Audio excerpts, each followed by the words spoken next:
This week we've heard evidence at the Disability Royal Commission examining the experiences of people with cognitive disabilities. Some of the testimony has been confronting, as witnesses detailed neglect within what has been described as a fractured health system.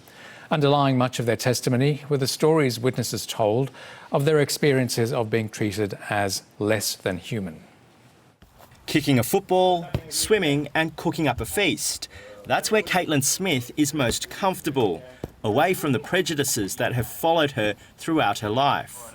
I got bullied quite a lot at school because I was slower learning other things in class. I wasn't very good at English, I couldn't spell to save my life, so the kids would call me dumb. The 23-year-old, who has an intellectual development delay, has represented Australia in athletics and is high-functioning. But she says she still struggles to get the respect she deserves by people she doesn't even know. Because they know I'm a bit slow, they go, oh, no, this is how you do it. So they don't have confidence and faith in me that I know how to do it, so they just treat you like a dumb idiot. And the dismissive attitude towards people with cognitive disability has been an underlying issue in the personal testimonies at the Disability Royal Commission hearings this week. In that moment, they completely disallowed his life. Joshie Mitchell's mother, Tony, told the inquiry she's had to constantly justify her son's life, even before his birth. A radiologist assumed she'd want to terminate her pregnancy when a prenatal test revealed her son would have Down syndrome. She says that was never something she considered doing. People need to be open. They need to see that you don't have to be perfect.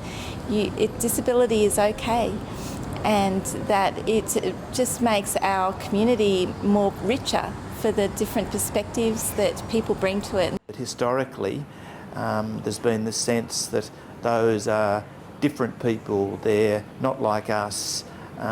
In some cases, they're not really human, and that's absolutely appalling.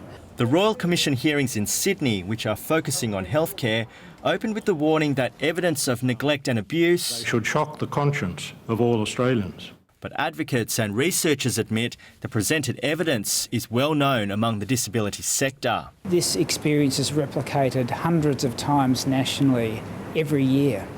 So the stories we've heard here connect clearly with the research outcomes. The Royal Commission says it's received more than 590 submissions from people with disability, their families and other stakeholders. And they've described some of those written submissions as difficult to read. We're hearing and valuing the voices of people with intellectual disability themselves, which I think is the most important part. I hope that by speaking out, the prejudices will finally be drowned out. Laurie Lewira, SBS World News.